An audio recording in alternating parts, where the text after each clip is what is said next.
de superficie de la unidad manejadora es constante. ¿Sí? Es constante. Eso no es absolutamente cierto en las unidades manejadoras. Sobre todo, o sea, tenemos dos tipos de unidades manejadoras, las que enfrían con refrigerante, hemos hablado, donde la temperatura interna del refrigerante es constante. Esa sí es constante porque está vaporizándose. Entonces, obviamente, podemos esperar que la temperatura de superficie más o menos se mantenga constante. Entonces, ahí es muy cercana a esta situación cuando es refrigerante, o cuando el aire es enfriado con agua, que es la otra opción.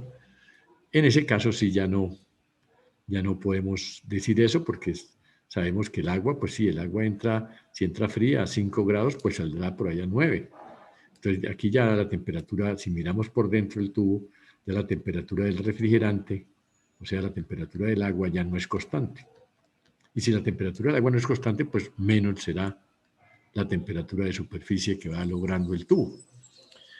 Pero también se puede, y esa es una estrategia de la transferencia de calor, es manejar las cosas como si la temperatura fuera constante, o sea, tomar un promedio. O sea, este caso lo podríamos asimilar a un caso donde si la temperatura de superficie varía, nosotros lo calculamos como si fuera a una temperatura de superficie promedio y podemos aplicar esta suposición. Bueno, entonces, la condición que se necesita para poder establecer esa evolución de las condiciones del aire a través de la unidad están basadas en ese hecho. Entonces, que quede claro que está basado en ese hecho. Entonces, tenemos la unidad manejadora para poder hacer ese análisis, de buscarlas, cómo evoluciona el aire dentro de la unidad manejadora. Pues vamos a hacer entonces un diagramita que nos permita a nosotros relacionar lo que estamos analizando con lo que vamos desarrollando. Entonces decimos que tenemos una unidad manejadora que es un serpentín con tubos, ¿sí?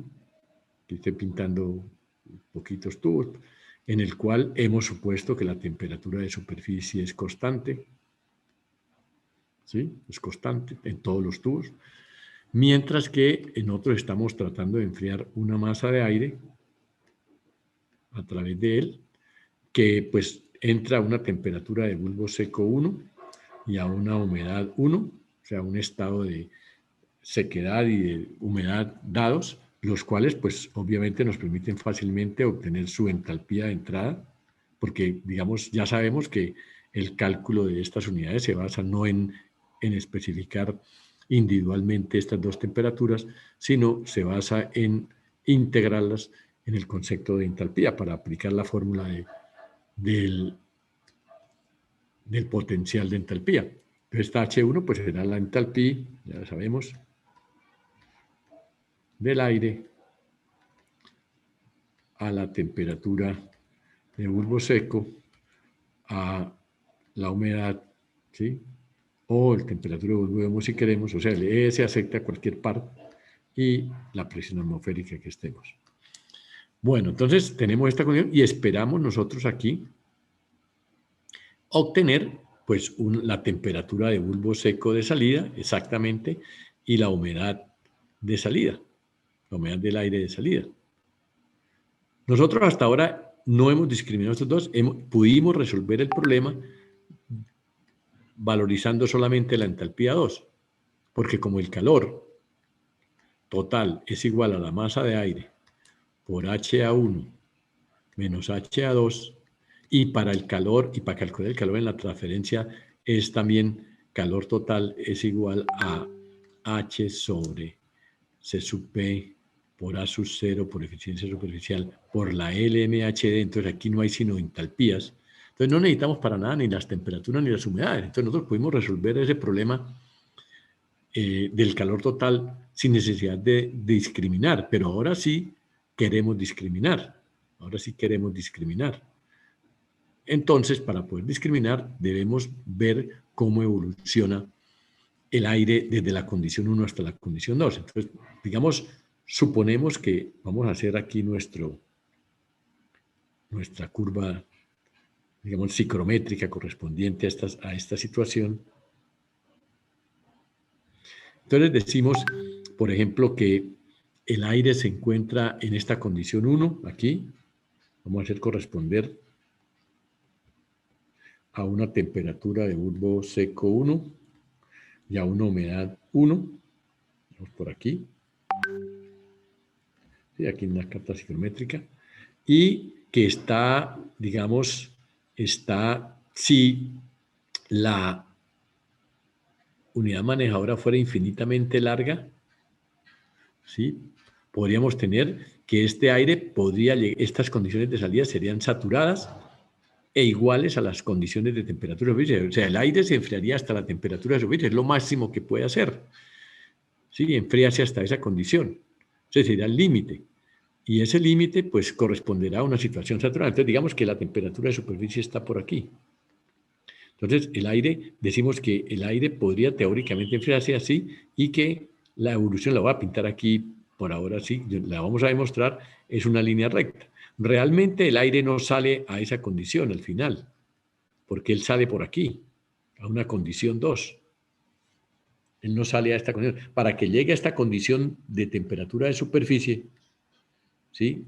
A la condición de temperatura de superficie y entalpía desaturada, necesita que esta longitud sea infinita. Aquí vemos que esto es cortico porque es en términos de temperatura, pero en términos físicos eso requerirá llegar hasta el infinito.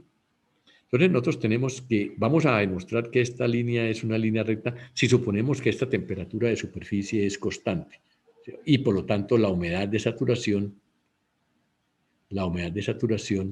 correspondiente a la temperatura de superficie es constante. Porque si la temperatura es constante, pues esto también será constante. Y aquí sí podemos ver que como es una gráfica en vertical, están las humedades, pues en cualquier tubo, digamos en cualquier parte del X, en cualquier X del tubo, de este proceso, si decimos que el eje X lo ponemos de para allá y vamos avanzando, en cualquier X vamos a tener que el aire tiene una humedad omega X y la superficie tiene una humedad omega saturada a la temperatura de superficie. O sea, este tubo, va a ampliar aquí, este tubo está rodeado de humedad, lo sabemos, este tubo está rodeado de humedad y está a la temperatura de superficie. Y por lo tanto, el aire, este saturado, que está aquí, es un aire que está a la condición de humedad de saturación.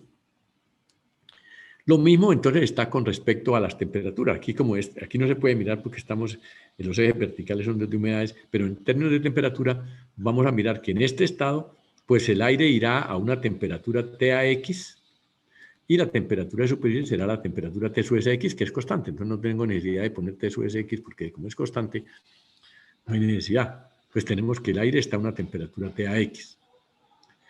¿Qué produce la transferencia de calor en ese pedazo, en este tubo? Voy a poner este tubo. Pues voy a pintar aquí un poquito más grande, o sea, esta misma línea amarilla la voy a pintar aquí un poquito más vertical. Sí, la voy a sacar aquí para que se vea. Entonces aquí tengo el estado 1, el estado S, y aquí estará el estado 2, y aquí está por aquí en cualquier parte el estado X. Entonces en el estado X vemos que la unidad, ese calor perdido, lo que hace es hacer perder humedad y hacer perder temperatura. Entonces, el aire perderá temperatura, entonces pasará de TTAX a otro TAX más delta X, aquí, más frío, perderá esa y también perderá humedad, aquí habrá un de omega. Entonces, para poder ver si esto es recto o no, pues tenemos que relacionar este cateto con este cateto. Eso es lo que tenemos que hacer. ¿Cómo evoluciona esto y cómo evoluciona esto? Esto es sensible y esto es latente. Entonces, es fácil es mirar a ver cómo evoluciona esto y cómo evoluciona esto. Eso es fácil porque podemos decir, bueno, ¿cómo calculamos el DTA? Pues el DTA se debe al calor sensible. Entonces, el diferencial de calor sensible, que es igual a H del aire por el área, ¿sí? Por el diferencial de área, perdón. Voy a poner ahí, acuérdense, cuando yo ponga ahí diferencial de área, estoy poniendo, para no para no estar escribiendo tanto. Diferencial de área. Este diferencial de área corresponde al diferencial de área efectiva porque es una superficie aleteada, será el diferencial de área sub 0 por la eficiencia superficial. Pero para no estar escribiendo tanto, pues pongo ahí H por dA y esto significa esto, por la diferencia entre la temperatura del aire menos la temperatura de superficie. Eso es. El calor que se pierde sensible será S, desde TAX hasta TS. Será el potencial de transferencia de calor que hace que se pierda calor sensible. ¿Y qué efecto tiene ese calor sensible? Pues ese efecto tiene que la temperatura del aire, entonces, es negativa, se va disminuyendo, pero pongo un signo negativo, es igual a M aire por C sub P del aire por DT de aire. ¿Y qué es lo que quiero? Eso es lo que quiero. ¿Cómo es el DTAX? Entonces ya tengo una expresión para el DTAX según esta cosa. Entonces tendríamos que la expresión para DTAX sobre TAX menos T sub S, paso a dividir esto acá, sería igual a menos, ¿sí? Si esto pasa a dividir, yo paso a dividir el MA sub P al otro lado del igual, queda H del aire por dA, acuérdense, vuelvo y repito, dA es dA0NS para no estar, sobre MA C sub P. Miren que esto es como una especie de NTU. La variación de la temperatura del aire, la variación con respecto a la diferencia local entre la temperatura del aire y la temperatura de la superficie, tiene esta expresión. Bueno, esto ya primera ecuación. Ahora, podemos ahora mirar cómo varía W para poder relacionar estas catetos. Entonces voy a escribir por aquí, voy a borrar aquí esta parte para no pasar a otra hoja para que se vea. Entonces en esta partecita voy a escribir lo mismo. ¿Cómo sería el cambio de humedad? Pues el cambio de humedad se refiere a ¿qué es lo que produce el cambio de humedad? Pues la transferencia de calor también latente o la transferencia de masa. Entonces la transferencia de masa desde el aire que está por fuera hasta la superficie que está húmeda, pues será igual a Kx por el dA por la diferencia local entre el omega AX y el omega S. ¿Sí? Aquí tendremos que el aire está, el potencial de humedades. Entonces, como la superficie está fría, su potencial de humedad es más bajo. Fíjate que es más bajo aquí, como está más fría, está más bajo, con respecto al potencial del aire que tenemos en ese estado. Y esa diferencia, ¿qué produce? Pues esa diferencia produce un cambio en la humedad. Entonces, esa masa del aire, entonces esto también será igual a la masa de aire por el D de humedades del aire en X. O sea, ¿cómo cambia esa humedad? Porque esto que pierde, esa humedad que pierde el aire, pues fue la que se quedó pegada al tubo, la que se fue quedando. Ahora, si recordamos por el método de Lewis, el número de Lewis, que esto es igual a H sobre C sub P, para no volver a escribir todo esto, ¿sí? Kx es igual a H sobre C sub P, para la transferencia de calor aire-agua. Entonces, esto podríamos decir que, volvemos a poner una ecuación diferencial, cómo varía la humedad del aire en X con respecto a la potencial omega X menos omega saturado a S. Será igual, entonces, si yo paso esto a dividir acá, me quedará H por dA menos H por, esto también es negativo porque está disminuyendo, HA por dA sobre MA C sub P. Y entonces notamos que estos dos términos son iguales, o sea que aquí la pérdida de humedad se comporta igual a la pérdida de temperatura. ¿Sí lo ven? Son igualitas. Dos cosas iguales a una tercera son iguales entre sí. Por lo tanto, esto llamamos una constante. Entonces, si nosotros integramos entre la condición 0 y la condición X, o la condición 0 y la condición 2, o sea, si hacemos integrales entre 0, entre la condición 1, perdón, aquí la condición 1 y la condición 2 del aire, pues pasará el área desde 0 hasta área. Y lo mismo pasamos aquí. Si nosotros integramos la temperatura desde la condición 1 hasta la condición 2, será la condición pasar desde 0 hasta la condición área. Y como esta integral de área es de A, pues estos dos términos siguen, las integrales también serán iguales. Entonces tenemos que las integrales de cada uno de ellos son logaritmos naturales, porque esto es constante y esto es constante. Al ser constantes no tenemos problema. Y entonces, ahora sí, podemos, voy a pasar a otra hoja, que una vez que hacemos las integrales, entonces tendríamos logaritmo natural para las temperaturas de TA2 menos T menos TS sobre TA1 menos TS es igual a la integral del área, que a su vez es igual al logaritmo natural, ya de una vez no va a poner a hacer más pasos, a la integral de omega A2 menos omega saturado a la temperatura de superficie sobre omega A1 menos omega saturado a la temperatura de superficie. Y si son iguales los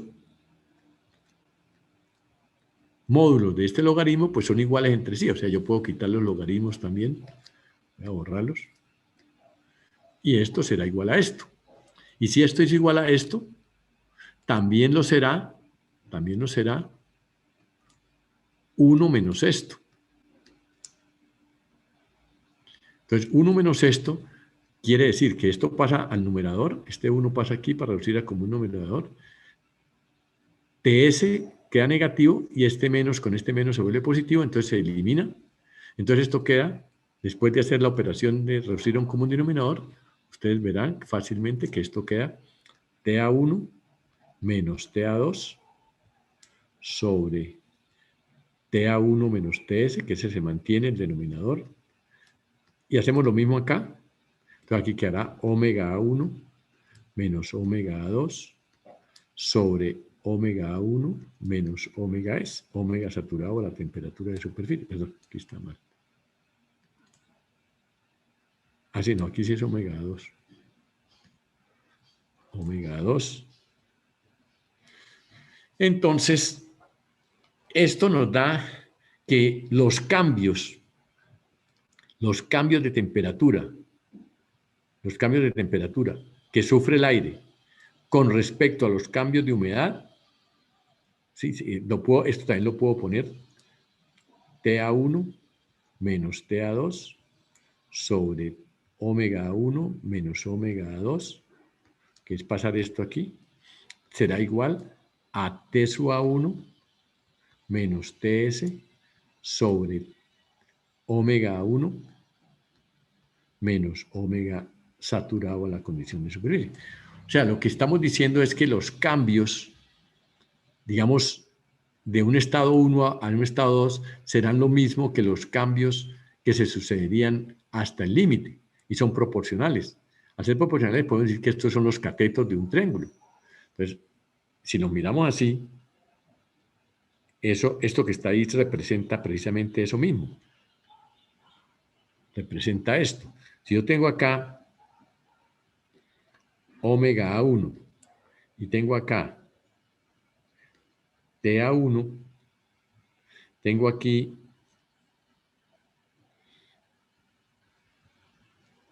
omega A2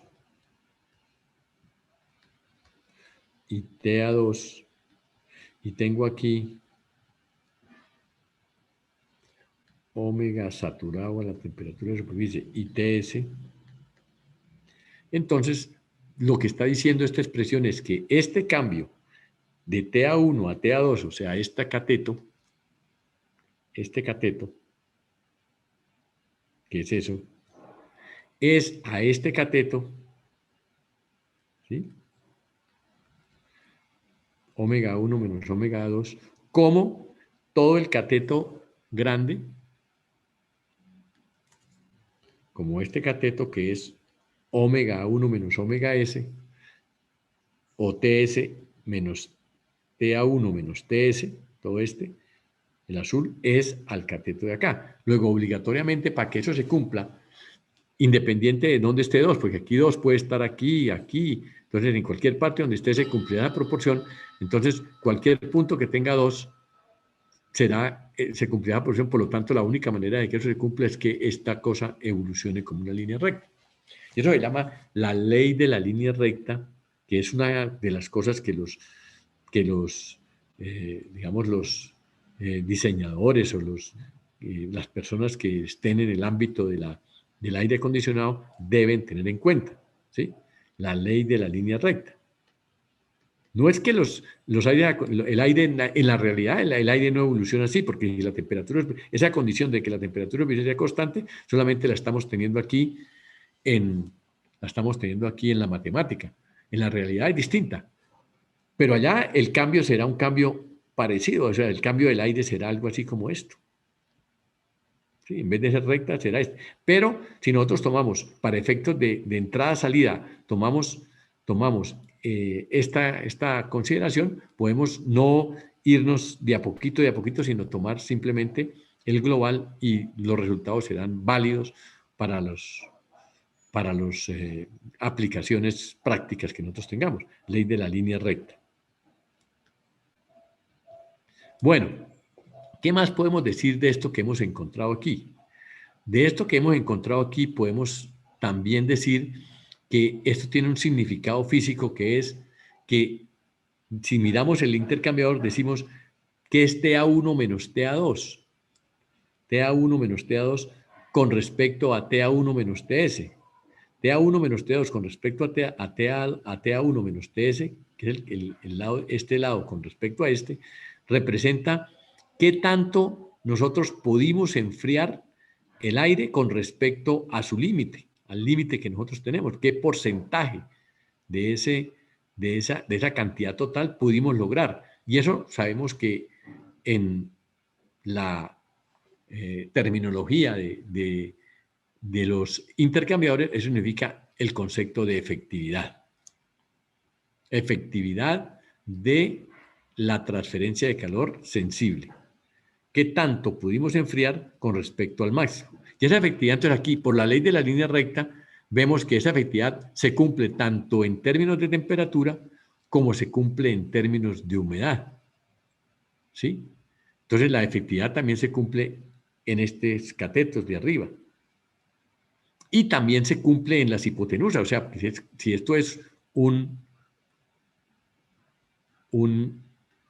triángulo rectángulo, pues también podríamos decir que este cateto es el cateto total, o sea, HA1 menos HA2 es a HA1 menos H saturado a la temperatura de superficie.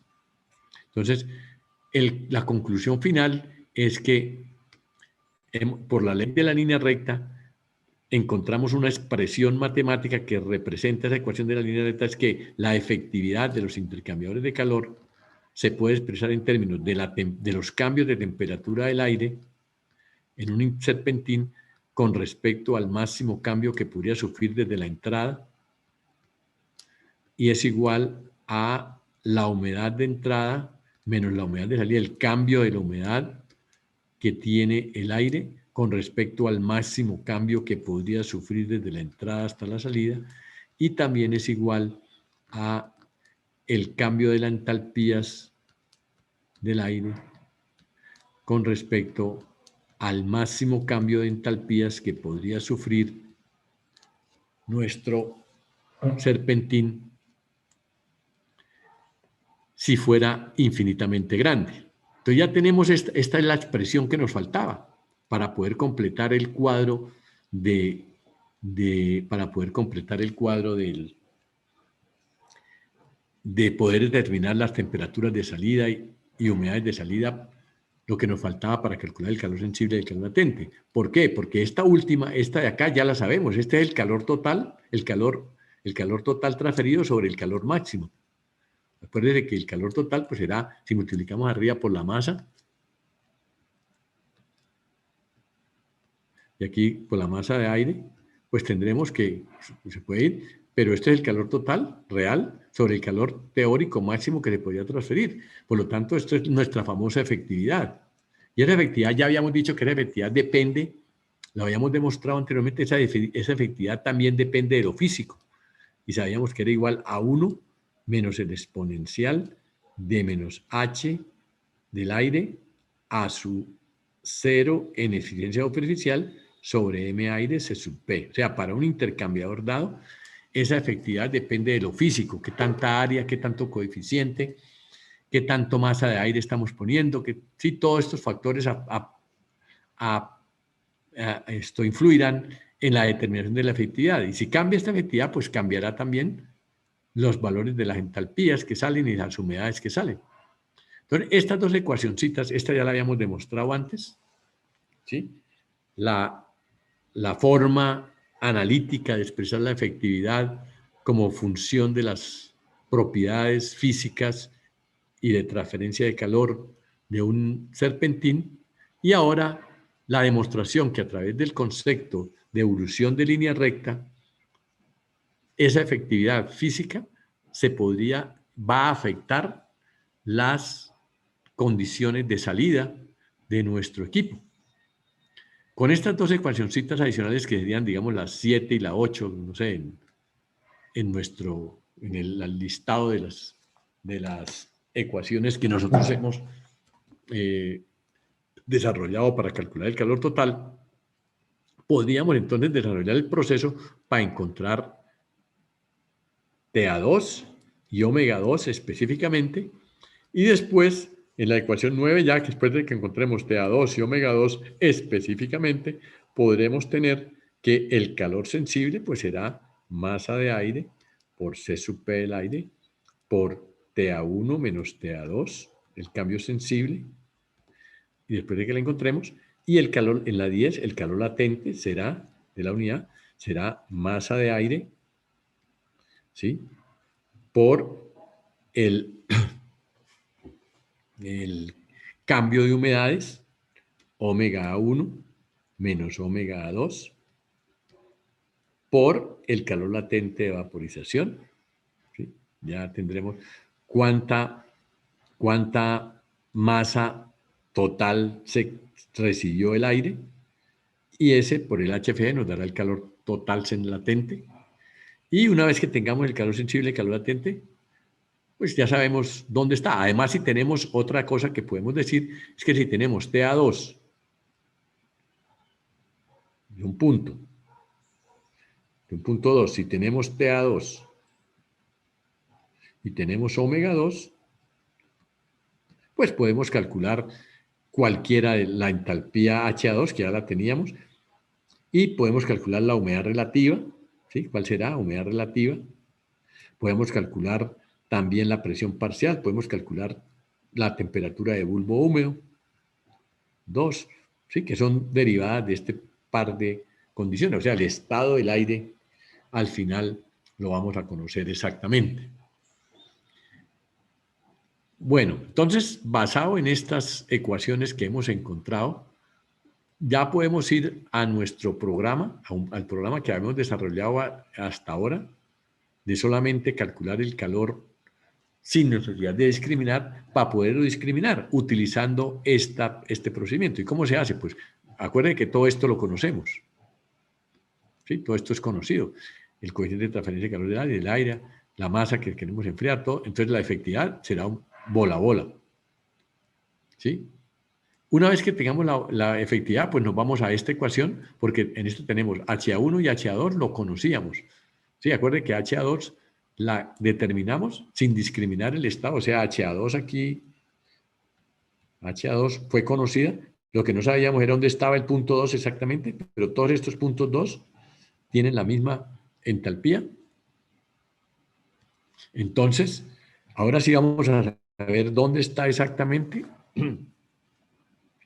Y entonces, podemos calcular, si conocemos esta y esta, podemos despejar HS. Y si conocemos HS, podemos calcular TS, porque si conocemos HS, pues como es saturada, Entonces, pues, simplemente podemos decir qué temperatura hace que esta entalpía se dé en la línea de saturación. Entonces podemos calcular TS. Después de que tengamos TS, tenemos TA1 y TA1 y TS encontrada, pues podemos calcular TA2 y ya tenemos TA2. Y lo mismo hacemos aquí con omega 2. Con TS podemos calcular también la omega S saturada. Y una vez tengamos la omega S saturada, pues podemos calcular la omega 2. Y cuando tengamos la omega 2, tenemos el punto exacto. ¿Dónde está 2? ¿Sí? ¿Dónde está 2? Exactamente. Entonces, no aplicar estas dos ecuacioncitas adicionales que hemos podido desarrollar, para encontrar el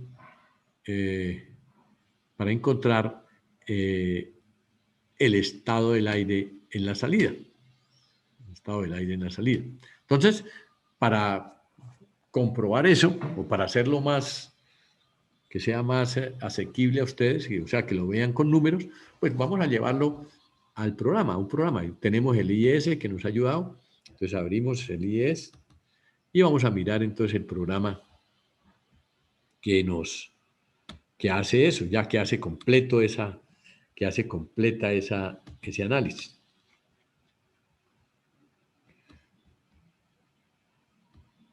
Entonces, este es el programa, que es el mismo programa que hemos trabajado hasta ahora, el que utilizamos para ¿qué? Para calcular el calor total sin discriminar.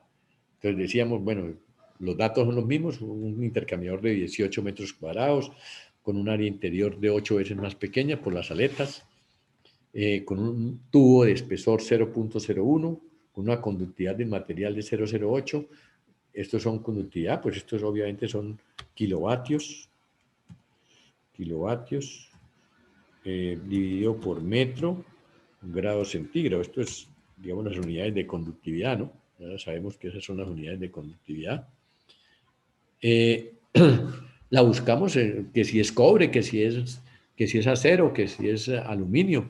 Bueno, esto es un número que ponemos ahí más o menos de acuerdo a una propiedad, simplemente para darle un valor numérico a eso. La eficiencia superficial, pues también se puede calcular con la eficiencia de la aleta y la relación de áreas interna y externa, ¿sí?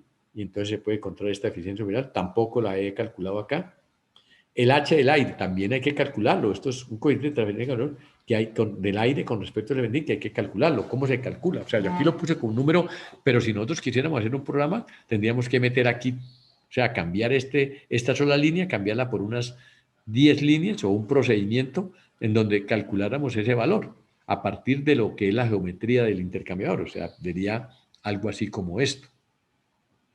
O sea, si usted quiere calcular el H del aire, ¿sí? El H del aire, queremos calcularlo. Entonces, ay Dios, ¿dónde está? Si queremos calcular el H del aire, pues tendríamos que hacer todo el trabajo de, si yo tengo mi serpentín, físicamente, recuerden que lo tenemos definido, no sé si lo tenemos definido, tantos tubos, las aletas son de tal naturaleza, ¿sí? Etcétera. Y yo tengo aquí la masa de aire. Entonces, ¿qué tengo que hacer? Pues tengo que buscar, si yo miro esto lo miro desde la vista de acá, ¿qué veré? Pues veré que el intercambiador va a pasar, estos tubos estarán allá, entonces este tubo estará ahí atravesado, tendrá las aletas que pueden ser continuas o discretas, de todos modos si son aletas discretas. Lo que pasa es que esas aletas no van a dejar pasar el flujo por todo el área, entonces tendremos un área frontal que es igual a la altura, ¿sí? a B por C, ese es el área frontal, igual a B por C, pero a B por C hay que quitarle todo lo que ocupan los tubos, ¿sí? Entonces ahí quedaremos el área, la velocidad máxima. La velocidad máxima calculada en el área mínima. Entonces una cosa es el área frontal y otra cosa es el área mínima de flujo. El área mínima de flujo es igual al área frontal menos todo lo que ocupan los tubos. Entonces, por aquí el aire tendrá que acelerarse, ¿no? Aquí tiene una velocidad frontal y aquí tendrá una velocidad más grande. Entonces, con esta velocidad es que nosotros calculamos toda esa geometría, hay que hacer todo ese proceso de geometría, calculamos esa velocidad máxima, tenemos que calcular el área de flujo mínima, después de calcular el área de flujo mínimo, que es geometría, calcular la velocidad máxima, con la velocidad máxima calculamos el Reynolds máximo, y con el Reynolds máximo hacemos las correlaciones para calcular el número de Nusselt o el número de Stanton, o sea, cuando es banco de tubos no se utiliza Nusselt, se utiliza el número de Stanton, y con el número de Stanton se calcula el coeficiente de transferencia de calor del aire. Ese sería el proceso. Y entonces aquí, después de que hagamos todo este proceso, es que yo tengo allá, me dio, después de esto me dio AH, el aire me dio 0.09, o sea, 90 vatios por metro cuadrado grado centígrado, o sea, 0.09 kilovatios por metro cuadrado grado centígrado, que fue el valor que estoy poniendo allá. Porque estoy utilizando las unidades de kilovatios. ¿Por qué utilizo kilovatios? Porque es que las entalpías del aire las he planteado como kilojoules, o sea, las propiedades del aire en el IS las he planteado como kilojoules. Entonces, por eso tengo que ser consistente con las unidades para poder tener. Si yo planteo allá joules, pues tendría que poner aquí 90, ¿no? ¿Sí? O sea, hay que ser consistente con las unidades. Eso es lo que hay que hacer. O sea, antes de hacer todo esto, pues hay que hacer todo este proceso. Pero eso ya son cosas que en transferencia 1 ustedes han hecho muchas veces. Entonces, aquí solamente decimos, bueno, si hicimos todo esto, imaginémonos que nos dio esto. ¿Sí? Imaginémonos que nos dio esto. Entonces ya tenemos el H del aire. Y con el H del aire y la área libre y el área de esto, podemos calcular la eficiencia superficial. Bueno, también tenemos los datos del aire, que son, además de eso, la masa del aire, la temperatura de entrada, la temperatura de bulbo húmedo de entrada, su humedad relativa, que la podemos sacar con estos dos valores, su humedad absoluta, todos los datos del aire los podemos sacar, inclusive su entalpía 1, no la puse aquí porque la puse más abajo, pero se puede calcular la entalpía del aire de entrada. O sea, todo eso está aquí. Las condiciones del aire están aquí. Son los con respecto al aire. Con respecto al refrigerante, en este caso estamos utilizando agua. Entonces decíamos que masa de refrigerante 0,8, entra a 5 grados, calculamos la C sub P a una temperatura un poquito más alta que 5. ¿Por qué? Porque sabemos que se va a calentar. Entonces, de una vez, para ser un poquito más exactos, calculamos a la temperatura, a la C sub P media, y decimos también que el coeficiente de transferencia de calor del aire, del agua con respecto al tubo es 0,9. También aquí hay que recordarles que todo eso tendría que ser calculado, ¿sí? También de la misma forma. O sea, yo tengo que hacer allá, decir, bueno, el refrigerante está aquí están los tubos, y el refrigerante está entrando.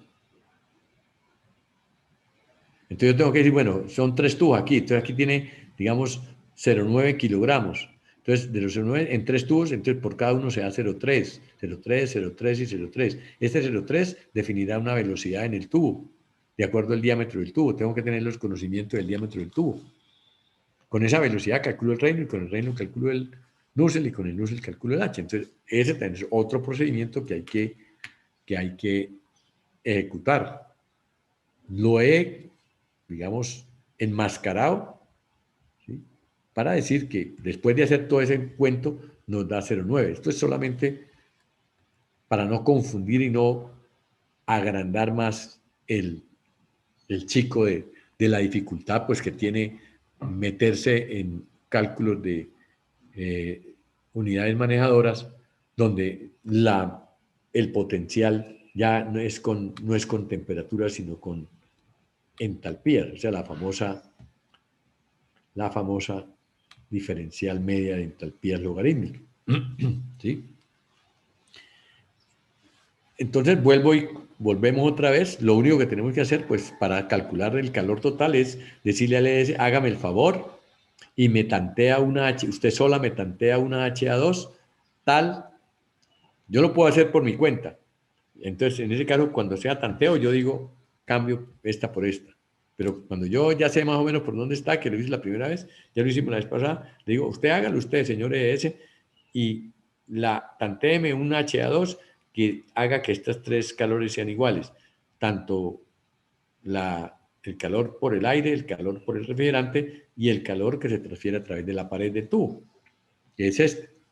Después de que tengamos esto, pues ya resolvimos el problema, pero aquí tenemos un problema, que aquí el LMHD, recuerde que el LMHD, voy a ponerlo aquí, más bien voy a subirlo, para que lo tengamos allá,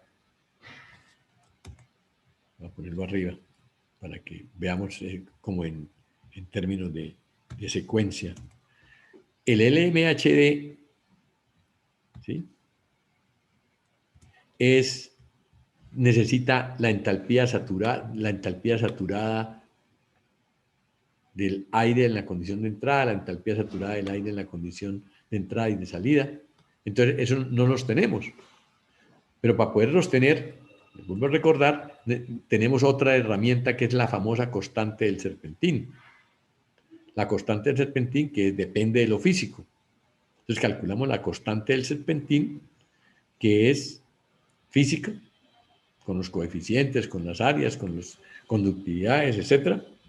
Y una vez calculamos la constante del serpentín, podemos nosotros establecer una relación entre las temperaturas y las entalpías de superficie. Entonces, esas son las ecuaciones, estas, constante del serpentín, esa T en la entrada, TS1 menos TR1 es igual a H2 menos H saturado 1, y aquí buscamos el H saturado 1 que le necesitamos acá.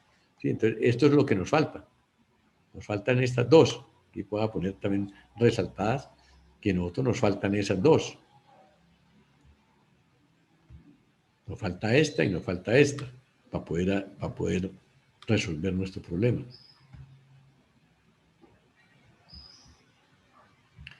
Entonces, porque nos faltó esto, necesitamos hacerle con otras ecuaciones, con estas las encontramos, y después de que tengamos eso, pues ya, después de que tengamos LMHD, pues ya el IES puede resolver este conjunto de tres ecuaciones. Y se acabó el carbón y tenemos el calor que se transfiere. Pero hasta aquí, ¿sí?, no hemos encontrado el calor, pero no hemos encontrado la discriminación de los calores sensibles y latentes.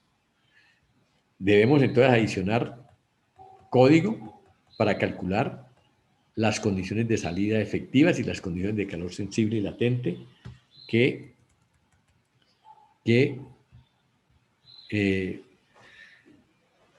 me permitirán calcular los calores sensibles y latentes que la unidad transfiere, ¿sí? Entonces, este código, que es muy cortico, usted ve que es muy corto, porque se basa en la ecuación de la línea recta, cálculo de las condiciones de salida del aire, en la salida, temperatura bulbo seco, temperatura y la humedad, por el método de la NTU. Entonces decimos, es solamente calcular la efectividad. Mire, primero calculamos la efectividad.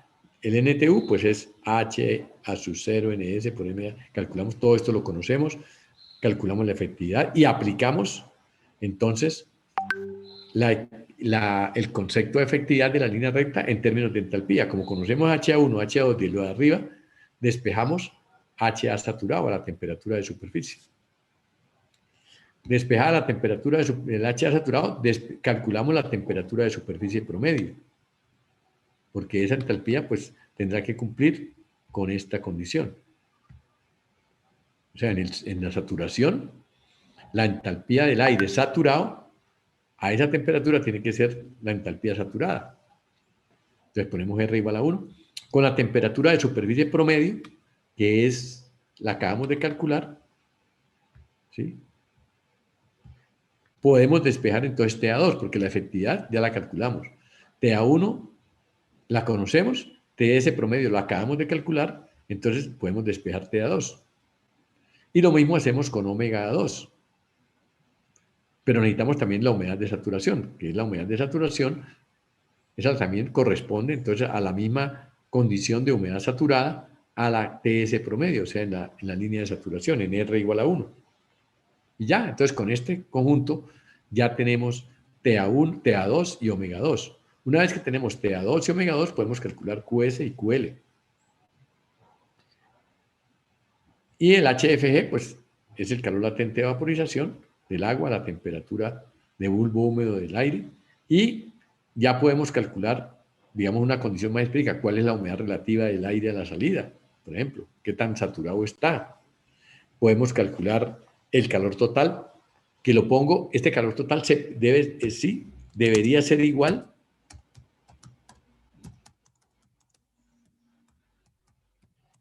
al calor que hemos calculado anteriormente, ¿sí? por el este. ¿Por qué no es igual? O sea, igualito no es igual. Porque acuérdese que en el método anterior, en el método, en lo que hicimos acá, la temperatura de superficie no es constante. ¿Sí? Porque estamos hablando de H saturado 1, H saturado 2 a distintas temperaturas. Y este método, pues este método que hemos utilizado aquí, considera la temperatura de superficie constante. Entonces, esta sería más o menos igual, pero si la temperatura fuera igual a la temperatura de superficie promedio. Vamos a ver la diferencia. Entonces, eso no es, digamos, el efecto que produce no es tan fuerte uno, despreciar, la bondad de la ecuación de la línea recta. Y nos da el valor de calor sensible y calor latente. Y con ese calor de calor sensible puedo sacar la relación calor sensible a calor latente. O la relación calor latente a calor sensible. Cualquiera de las dos. ¿Sí? Entonces, ya este código adicional ya nos termina de diseñar una unidad manejadora. Una unidad manejadora. Para los datos que habíamos hecho, pues simplemente resolver. Le decimos resuelva, mire a ver qué da. Entonces, él resuelve. Entonces nos da que ya habíamos hecho que el calor total valía 1496. Ahora el calor total nos había dado a nosotros,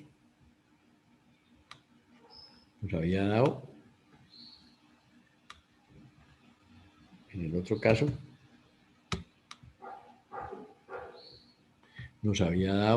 era 1518. Fíjate que hay una diferencia entre el 1496 y el 1518. Una pequeña diferencia por el hecho de que la temperatura de superficie en el método de este calor total para calcular calor sensible y calor latente, el cálculo de calor sensible y calor latente se basó en la ecuación de la línea recta, mientras que este no. Entonces, hay una pequeña diferencia, pero la diferencia es poca y estamos sabiendo cuánto es la proporción de calor sensible a calor latente. Que el calor latente de este caso serían 6.8 de los 14 y 8 serían, entonces tenemos más calor sensible que calor latente para esa situación. Entonces, estas eran las respuestas de nuestro análisis, pero vuelvo y repito, esto es lo que uno hace cuando está por allá en termodinámica, en transferencia 1, que le preguntan problemas cerrados. Pero esta herramienta que nosotros tenemos no es una herramienta que debemos aprovechar mejor. ¿Y qué es aprovecharla mejor? Aprovecharla mejor es aprovecharla en el sentido de que nosotros miremos como ingenieros qué es lo que debemos nosotros cumplir. Entonces, acuérdense que yo les decía desde el principio, es que el problema de los aires acondicionados es que nosotros debemos suministrar la cantidad de calor sensible y calor latente que el cuarto necesite, no lo que dé la unidad. Entonces, si yo quiero diseñar bien esta unidad, tendría que cambiar, ¿sí? Si no, esto no es el calor sensible, el calor latente que necesita la unidad, yo tendría que cambiar algunas cosas del diseño para poder obtener la proporción. Por ejemplo, a mí me dicen 9 y 6, que este sea 9 y este sea 6. Yo tengo que aumentar el calor sensible, o lo contrario, que este sea 7 y este sea los 8, un poquito más. Entonces, yo tengo que cuadrar. Entonces, para hacer eso, para poder aprender eso, entonces tenemos que utilizar este programa buscándole cuál es la sensibilidad de las variables importantes en relación con este calor sensible y calor latente, cuáles son las sensibilidades del programa para ver el efecto que tiene esas variables sobre la proporción de calor sensible y calor latente, que es la que yo necesito cumplir también, además de calor total, en una aplicación dada. Yo les he hecho la recomendación de que no es vender por vender unidades manejadoras. La misma unidad que venden para salones de clase, venderla como unidad manejadora para un salón de belleza donde a veces hay mucha humedad, o una cocina donde hay vapor, o venderla para donde hacen ejercicio, ¿sí? O un bailadero. Entonces, no es lo mismo. Y entonces, cuando uno está diseñando, por lo menos que se acomode a las condiciones de diseño. ¿Sí? Yo tengo que las condiciones de diseño están establecidas y por lo menos en lo nominal debe cumplir. En lo nominal. Es posible que usted diseñe una unidad manejadora para un bailadero y usted ponga ya 20 personas, ¿sí? 20 personas sudando y bailando y todo. Usted lo hizo para eso. Obviamente, en tiempos de COVID habrán por ahí 2, 3 personas bailando, irán allá y no han cerrado. Entonces ahí escondidas van. O al revés, de pronto van 60. Obviamente en ese caso, pues no, si se diseñó para 20, no va a ser capaz para 60. Sí, pero todos los locos no les importa. Los 60 no les importará que la humedad no esté buena ni nada. Si no les importa el COVID, menos les importa la humedad. Entonces, le digo que pues uno tiene que cumplir es para las condiciones que le especifican. Si la persona que le especifica la utiliza en otras condiciones distintas, pues ya eso es otro cuento. Eso ya es otro cuento, ya no cumplirá. Pero por lo menos esto cumplirá para cuando sea la condición de referencia, la condición nominal de diseño. Y no, digamos, que ni siquiera cumple en la condición de diseño, porque usted utilizó una unidad que no era capaz de sacar el calor sensible del calor latente que correspondía.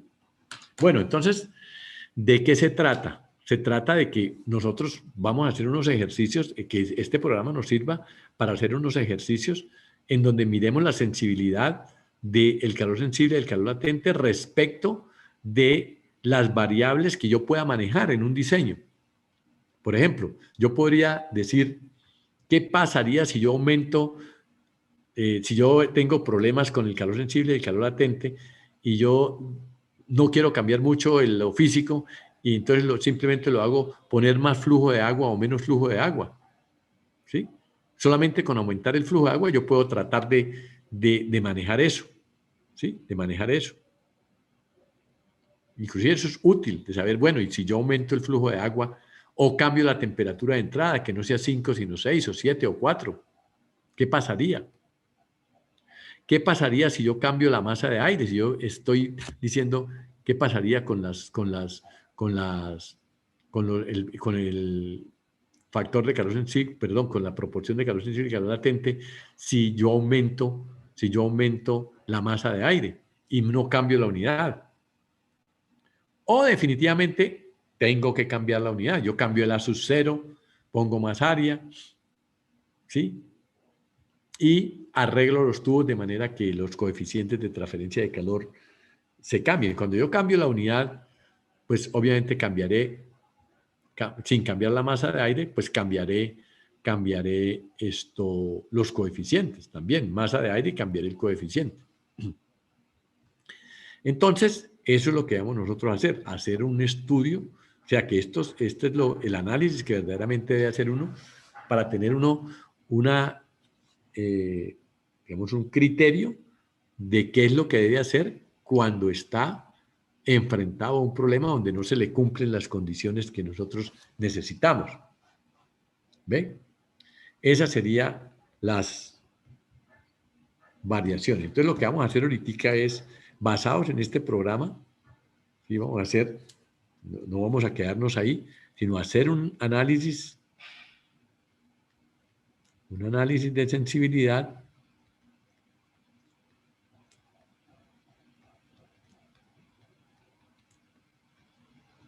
de la proporción calor sensible a calor latente, que es lo importante, o o de los valores absolutos de calor sensible y calor latente transferidos como producto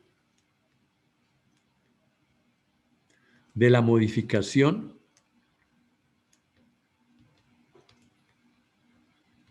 de algunos parámetros, de algunas condiciones, los parámetros del proyecto. Me explico, yo tengo aquí mi unidad, entonces yo podría tener varias opciones. Yo tengo una necesidad. Entonces digo, ya compré mi unidad y está un poquito despapallada. Entonces yo podría decir, bueno, ¿qué pasaría si yo cambio la masa de refrigerante? O sea, yo, la misma unidad, la misma sub 0 de 18, la misma sub I, las mismas aletas, el mismo NS, todo más o menos parecido.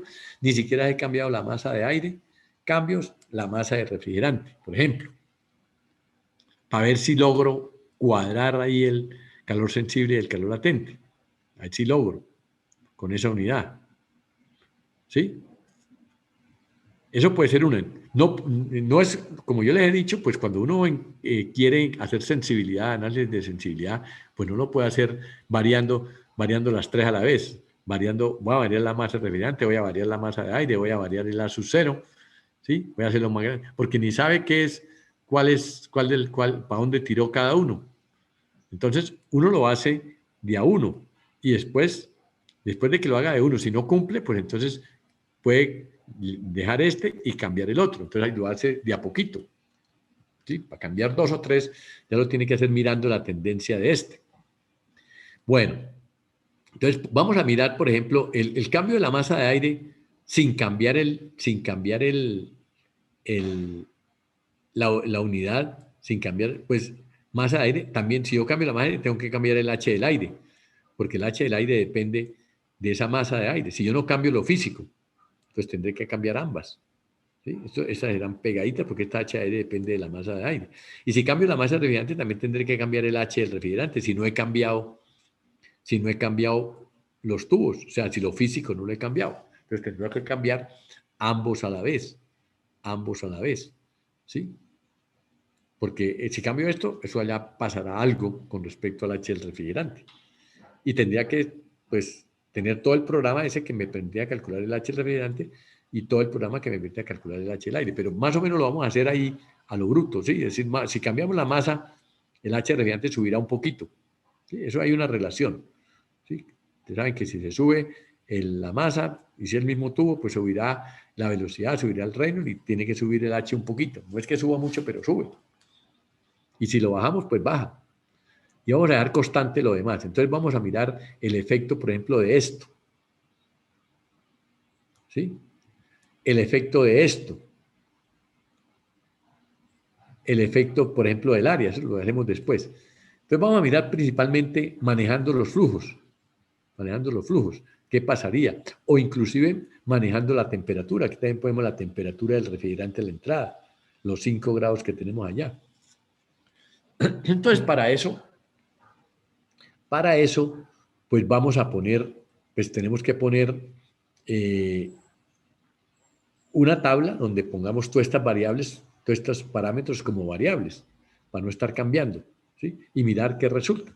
Y en esa tabla, pues dejamos constantes, cambiamos unos, los que sé, y los otros los dejamos constantes temporalmente. Y luego, si queremos cambiar el otro, pues cambiamos el otro. Eso es una técnica de hacer la tabla para ver cómo varía. Y vamos por ahora a dejar el área constante. Vamos a dejar el área constante, el mismo intercambiador, y tratamos de arreglar qué pasaría con el cambio digamos, de la masa de refrigerante. Entonces voy a hacer una tabla con ese programa que tengo, voy a hacer una tablita donde voy a parametrizar todos estos datos, MR, HR, TR, MA y HA. En un momento lo dejaré constante algunos y de otros los variaré. Entonces, vamos a hacer eso. Entonces, este programa que está calculado, en este programa usted ven que, perdón, en este programa usted ven que todos esos datos están dados en el código, ¿sí? La masa de aire, el H del aire están dados en el código, ¿sí? Entonces, eso sería una situación que... Bueno, entonces, ¿qué voy a hacer? Como les decía, voy a parametrizar estos valores. Voy a parametrizar entonces ya no lo doy aquí.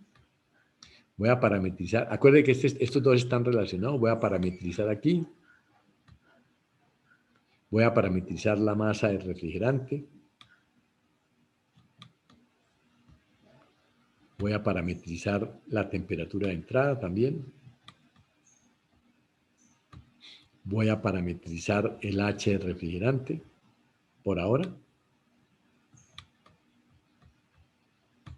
¿Sí?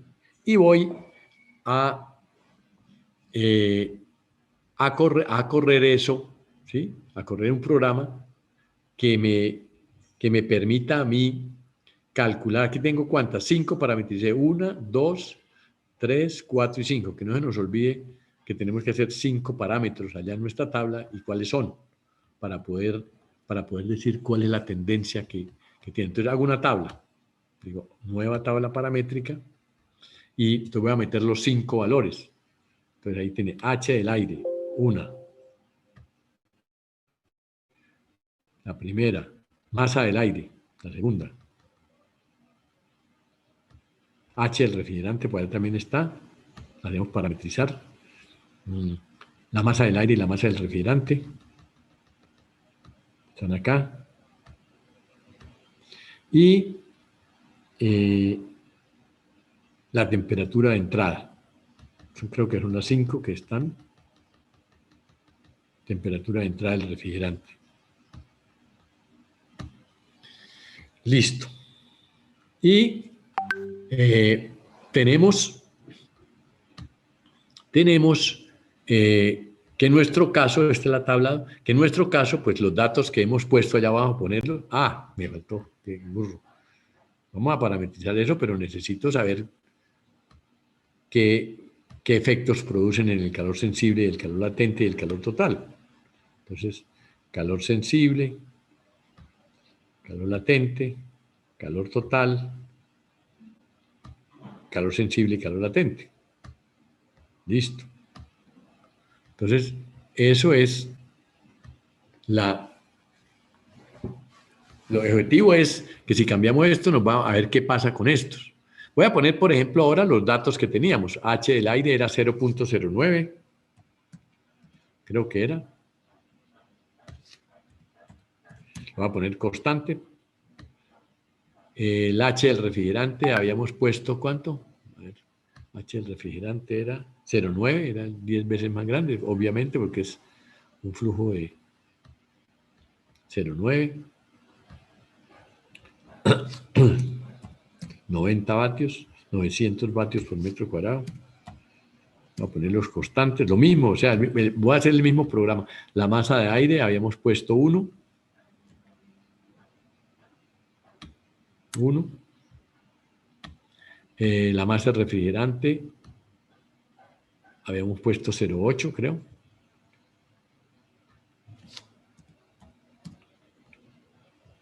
0.8.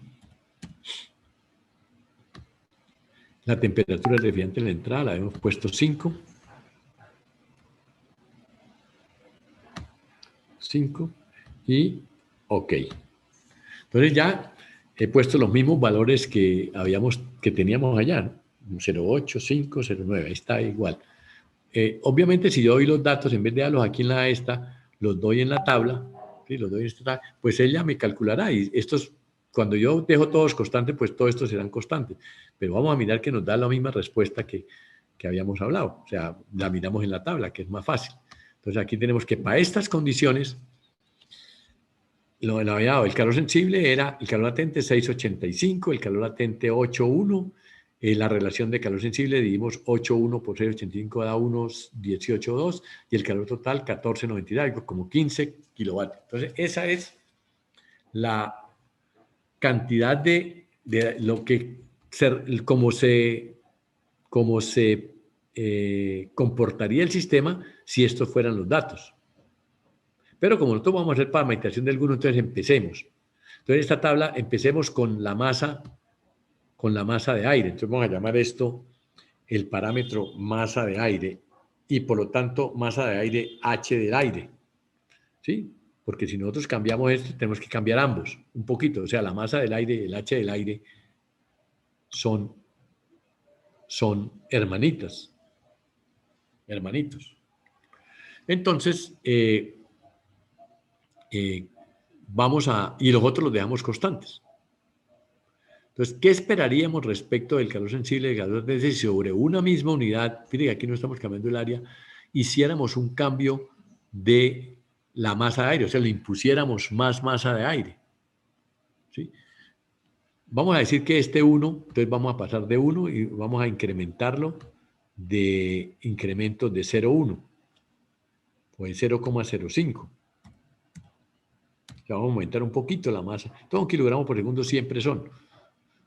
Pero cada vez que incremento la masa, esto se incrementa un poquito. Entonces, digamos también que se incrementa el H, para ser un poquito más exactos, el H que habíamos puesto 0,9 se incrementa en 0,0001. O sea que pasa de 0,9 a 0,91, 92, 93. Bueno, sube un poquito, más o menos. Esto no es cierto, pero estamos considerando que si incrementamos la masa del aire, pues obviamente la masa del aire también se incrementará el H del aire, eso es obvio.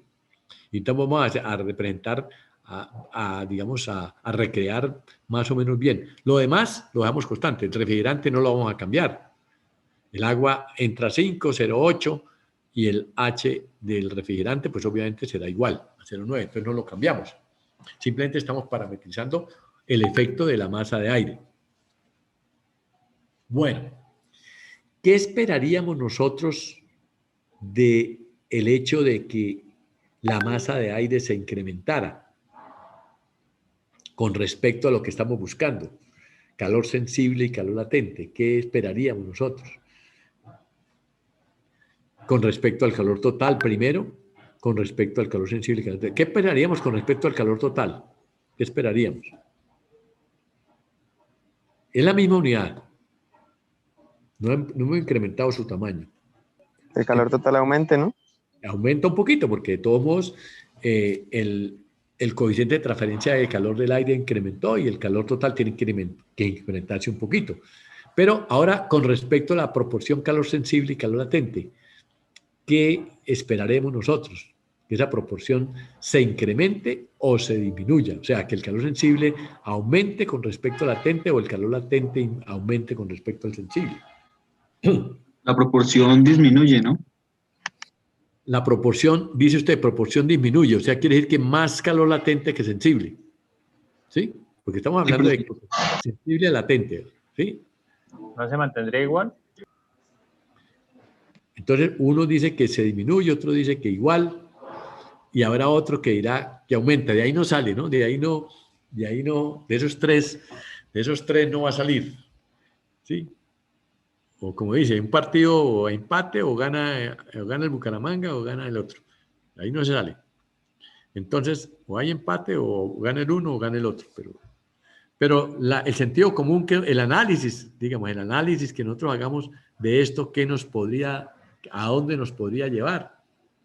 ¿Sí? ¿A dónde nos podría llevar con respecto al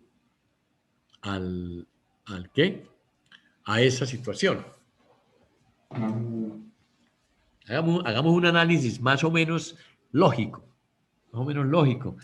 Esa es una de las cosas que uno como ingeniero debe aprender a manejar, o sea, que sea capaz de hacer análisis lógico sin hacer cálculos y que lo que uno dice tenga sentido desde el punto de vista de todas las teorías y eso nos permita tomar una decisión. Eso es, digamos, para cosas obvias son sencillas. Por ejemplo, usted podría decir, si yo voy soy piloto de Fórmula 1 y voy a 250 kilómetros por hora y entro en una curva de tanto radio, ¿yo puedo soportar esa velocidad? Entonces usted dice, yo sé más o menos que allá la teoría dice que cuando uno entra en una curva se aparece una fuerza centrífuga y la fuerza centrífuga es proporcional a la velocidad y la velocidad en una curva entonces da como velocidad angular y que la velocidad angular, el cuadrado de la velocidad angular determina la fuerza centrífuga. Entonces yo digo, si entro a una velocidad alta, la fuerza centrífuga es alta y entonces me voy a salir. Eso casi lo hace uno, casi nadie necesita ser físico para hacer eso, pero más o menos si usted lo hace físicamente tendría esa situación. Entonces usted dice, si yo aumento la velocidad, espero, ¿qué va a pasar? Que me salga, ¿sí? Que el carro, que pierda la carrera porque me voy a salir de la curva. Entonces el hombre dice, tengo que frenar. A esa curva tengo que entrar no a 250 kilómetros, a esa curva tengo que entrar por ahí máximo a 180. Entonces él sabe, espera que si cambia la velocidad, ¿sí? No le pase lo que... Aquí lo mismo. Entonces aquí podemos hacer un análisis de ese tipo, ¿sí? Un análisis de ese tipo para decir qué esperaremos. Llevar, coger la pitica y empezar a mirar qué pasaría, en lo lógico, sin necesidad de hacer cálculos, pero la lógica me dice a mí eso, me puede decir algo. A ver, ¿qué me diría la lógica? A ver, alguien, con lógica.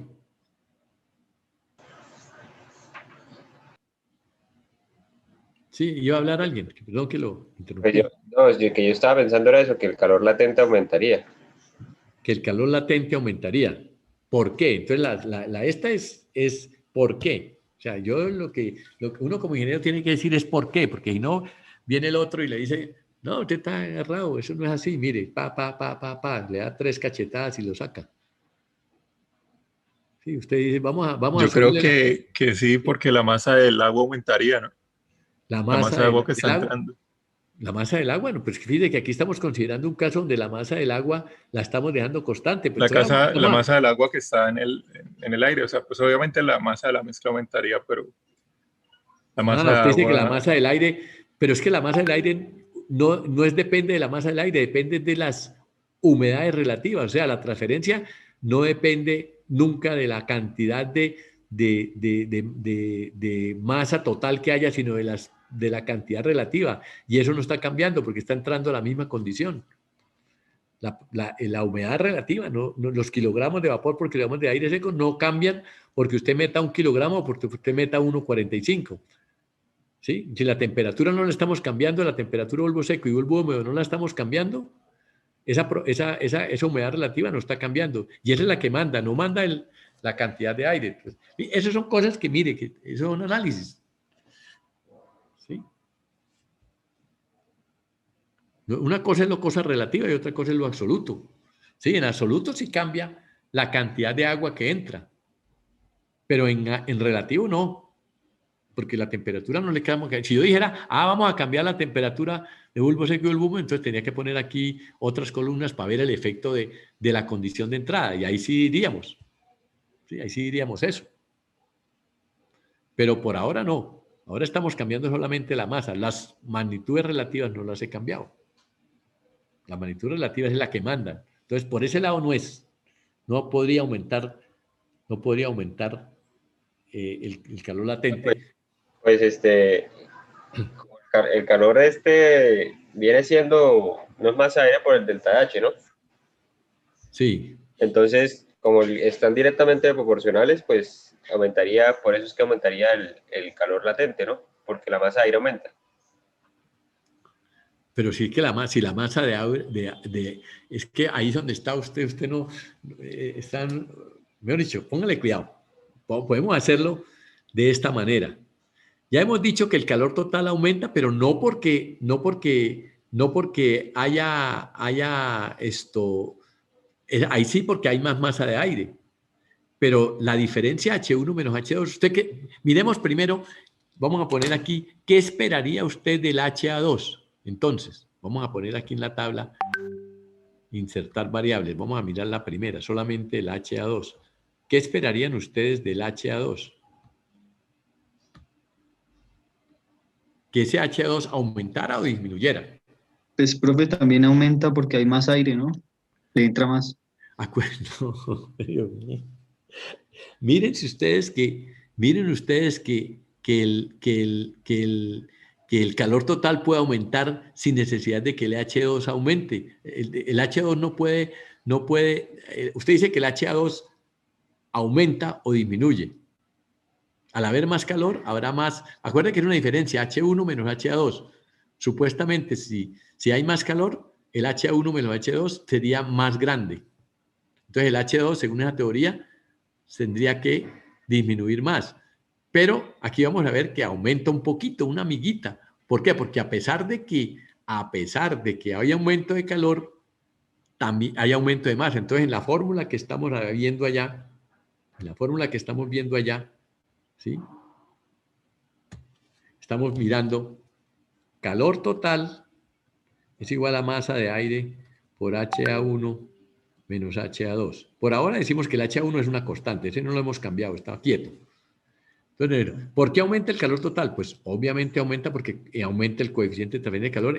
En la fórmula de transferencia tiene que haber un pequeño aumento de eso. Entonces, este aumenta. Si aumenta, se debe a que esto aumentó o que esto aumentó. Esto aumentó, ustedes ya lo sabemos que aumentó. Pero esto puede aumentar y esto puede disminuir un poquito. Entonces, es posible que el HA2 no se vuelva más pequeño, sino el HA2 se vuelva inclusive más grande. Un poquitico. Bueno, yo le voy a hacer mi exposición para darle digamos, una lógica. Si aumenta el calor, ustedes piensan que si aumenta la masa de aire y aumenta el calor, ¿ustedes qué pensarían respecto de la temperatura de salida del agua? ¿También aumentaría o disminuiría? El agua. ¿Aumentaría o disminuiría? TR2. Disminuye un poco, ¿no?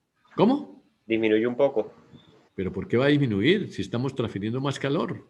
No aumenta, se lleva más calor. Sí. Tiene que aumentar. Eso es lo lógico. O sea, esa sí está fácil.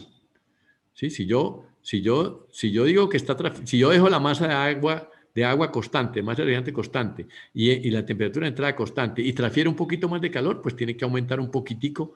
Vamos a ponerla. Entonces vamos a poner TR2 también. A ver si miramos. TR2.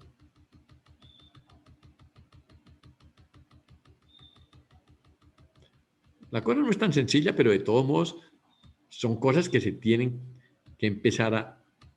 Entonces aquí TR2 la vamos a poner cerquita de TR1 para ver si sube o baja. Bueno, si sube TR1 y sube TR2, si TR2 sube un poquitico, ¿qué pasará con la temperatura de superficie? Con las temperaturas de superficie, ¿suben o bajan? Las temperaturas de superficie. Si el refrigerante está más caliente, entonces, ¿qué pasará con las temperaturas de superficie? Porque estarán un poquito, de 5 se calentarán un poquito más. ¿Las temperaturas subirán o bajarán? Suben también. Suben también, obvio, porque si el tubo está un poquito más caliente, también estará más caliente la superficie. Eso es lo lógico. Y si la temperatura de superficie sube, ¿qué pasará con la transferencia de masa? ¿Subirá o bajará? Si el tubo entre más caliente esté, ¿sube o baja la transferencia de masa? Sube. Es proporcional, ¿no? La transferencia de calor y la transferencia de masa. Entonces, por ejemplo, si usted tiene que el tubo, en vez de subir, de pronto sube de 5, sube a 25 grados, sí, imaginémonos que se exagera, se sube el tubo caliente, va a haber condensación. No se evapora el agua, profe. Llegará un momento en que no hay condensación. Es el tubo menos. ¿Cómo? Se puso Que se le estaba escuchando entrecortado. ¿Me oye? Sí, señor. Sí, ya me escuchan nuevamente.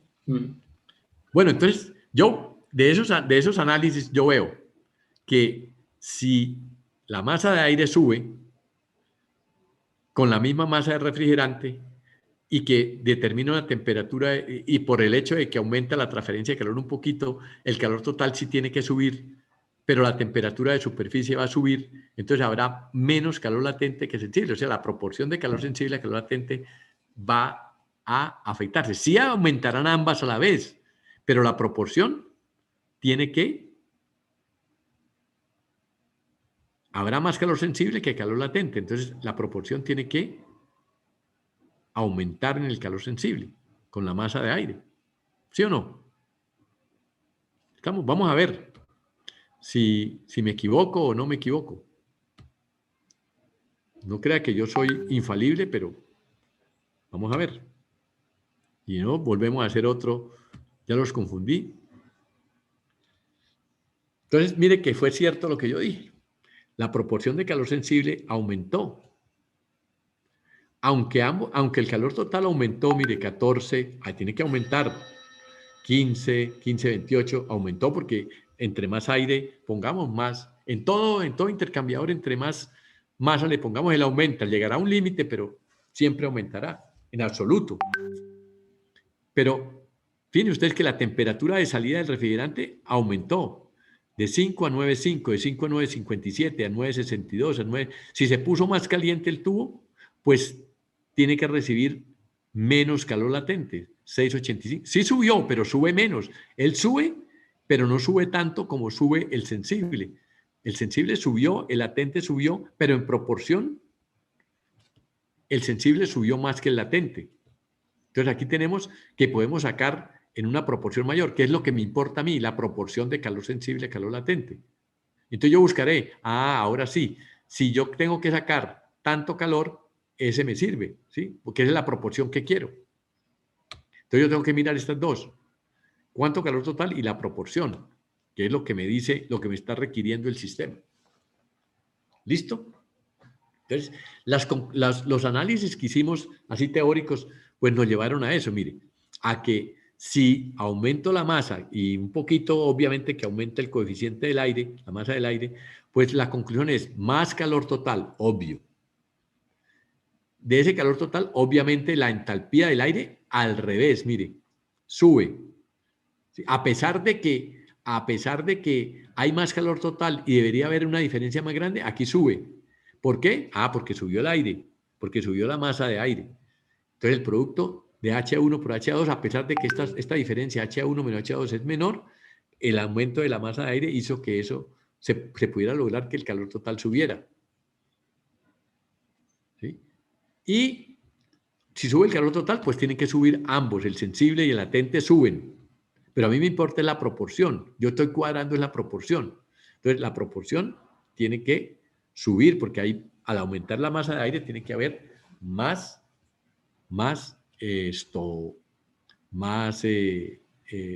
posibilidad de que se transfiera sensible que latente, porque al calentarse el agua más, tendremos menos posibilidad de que se... Bueno, entonces ahora miremos, copiemos esto, hagamos un duplicado, y entonces ahora vamos a hacer un análisis de la masa refrigerante y la coeficiente refrigerante. Entonces, masa de refrigerante, coeficiente de refrigerante. Ok, entonces esta tabla es para eso. Pero en este caso, entonces este 1 lo voy a dejar quieto. Ya no voy a cambiar esto, incrementos de 0. Esto sigue en 1. Este lo voy a dejar en 0,09 como estaba. Incrementos de 0. Pero voy a cambiar la masa de refrigerante. Entonces la masa de refrigerante ahora sí la voy a cambiar de incrementar de 0,05. Aumentar un poquito. Y en la misma proporción que aumento la masa de refrigerante, pues voy a aumentar un poquito el H del refrigerante, ¿sí? Entonces lo voy a incrementar en 0,01, por decir. ¿Sí? Ese va a aumentar un poquito porque hay más masa por el mismo tubo, pues va a aumentar. Digamos que se sube así. Y voy a dejar que el refrigerante entre a la misma temperatura. Entonces ahora estoy hablando de la misma masa de aire, pero estoy modificando el refrigerante. Entonces, ¿qué esperaríamos nosotros del calor total, de la proporción de calor sensible a calor latente? ¿Qué esperaríamos? ¿Qué es lo que nos importa? Eso es lo que debemos manejar para tratar de decir, yo voy diseñando con el objeto de cumplir con esa proporción. No solamente tengo que cumplir con el calor total, sino tengo que cumplir con las dos. ¿Qué esperarían? Que aumenten. ¿El calor total aumenta? Sí. Sí, Obvio. ¿Qué pasaría con el calor sensible y calor latente? La proporción. disminuye la proporción, ¿Por qué disminuye la proporción? Deme una porque razón. la temperatura de superficie sube y se va a condensar más agua. La temperatura de superficie sube. No. Baja, ¿no? Con respecto al anterior no sube tanto. ¿Sí? La temperatura de superficie sube menos, porque tengo más masa y entonces ella va a subir menos. Digo, baja. Se va a calentar Sí, menos, baja. se va a calentar, Se va a calentar menos, sí. se va a calentar menos. Al calentarse menos, también las superficies se van a calentar menos. Y si las superficies se calientan menos, pues habrá más posibilidad de que haya calor latente. ¿Sí? Porque esa es la que determina que la superficie esté fría. Entonces, miremos.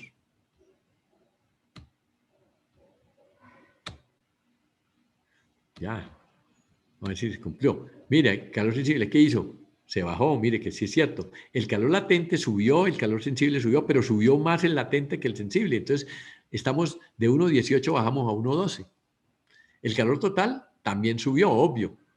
Y las entalpías, pues, bajaron ahora, ¿sí? ¿Por qué? Porque el aire es el mismo, pero al tener más calor, tiene que haber mayor diferencia de entalpías. Todo eso, entonces, son cosas obvias que uno tiene que esperar y que se dan. O sea, que lo importante es que si usted necesita, ¿sí?, manejar esa situación, pues entonces la proporción de calor sensible a calor latente, que es la que es importante, lo tiene que manejar a través de cuadrar el uno con el otro.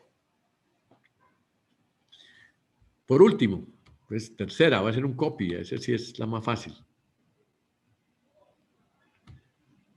Vamos a decir que esta sigue siendo constante, 0,90. No cambio ni la masa de aire ni la del refrigerante, no cambio nada. No cambio nada. Pero voy a cambiar la temperatura de entrada del aire, entonces la voy a hacer un poquito más caliente. Entonces voy a subirla de 0,5 en 0,5 grados, por ejemplo. Entonces entra el refrigerante a 5. La hice al revés. Entonces estoy bajando. Incrementos de 0,5. Vamos a calentarlo más. Entonces el aire entra a 5, entra a 5, a 6, a 7. ¿Qué esperaríamos con respecto a la proporción calor sensible a calor latente?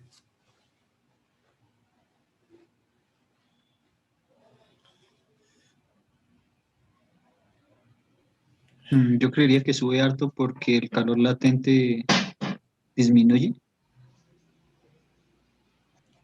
Exactamente. ¿Por qué sube el calor latente? Porque está entrando más caliente. Al estar más caliente, pues saldrá más caliente. Si está entrando más caliente y saliendo más caliente, la temperatura de superficie está más caliente. Y si la temperatura de superficie entre más caliente esté, pues menos condensa. Y si entre menos condense, un tubo caliente no va a condensar. Entonces, entre menos condense, pues va a haber menos calor latente en proporción y la proporción calor sensible tiene que aumentar. Entonces, digámosle. A ver qué dice.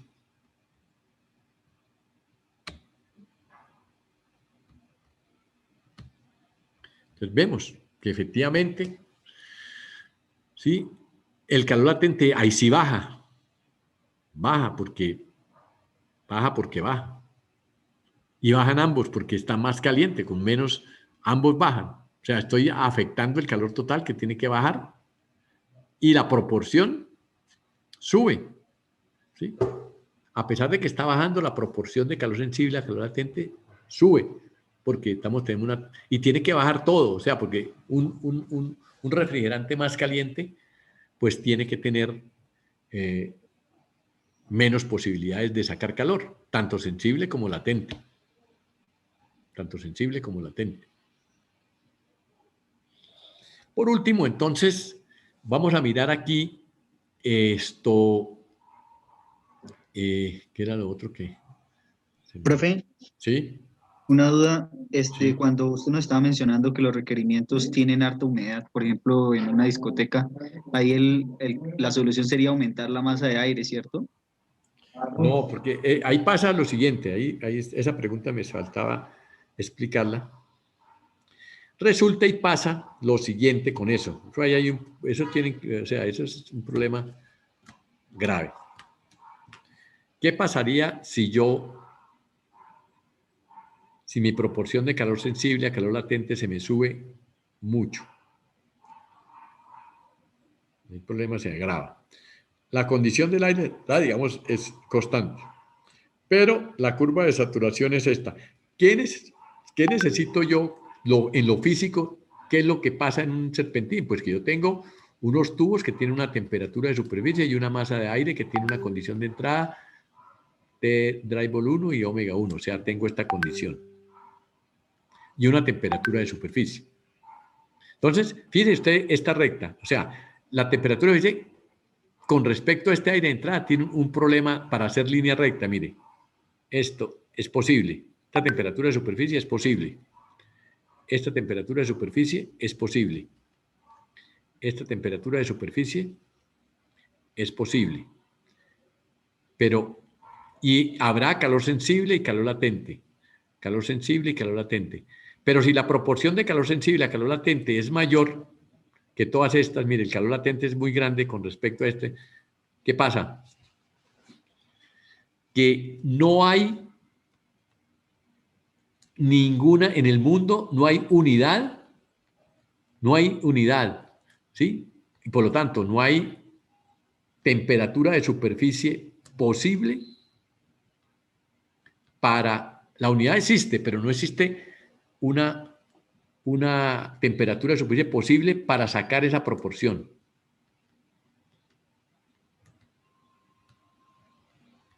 ¿Sí? No hay. Porque no habrá, o sea, con las temperaturas de superficie que vean aquí en la carta psicométrica, usted podrá sacar, ¿sí? Mire, podrá sacar, si este es el estado 1, podrá sacar esta proporción de calor sensible a esta de latente. Mire, si la temperatura de superficie es alta, usted podrá sacar un poquito de latente y mucho de sensible, como lo vimos, ¿sí? Si usted baja la temperatura de superficie, ¿sí?, entonces podrá sacar más sensible y más latente. Obvio, aumentan ambos, pero la proporción de calor sensible a calor latente se disminuye porque más latente.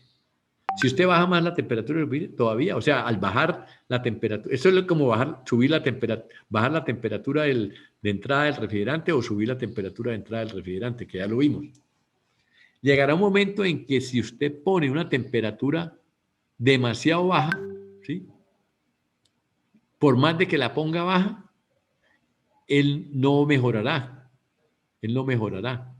Por más de que la ponga baja, porque la proporción de calor sensible a calor latente no la puede cambiar, porque es la superficie la que determina cuánto condensa. Entonces la condensación no va a pasar de aquí, de esto.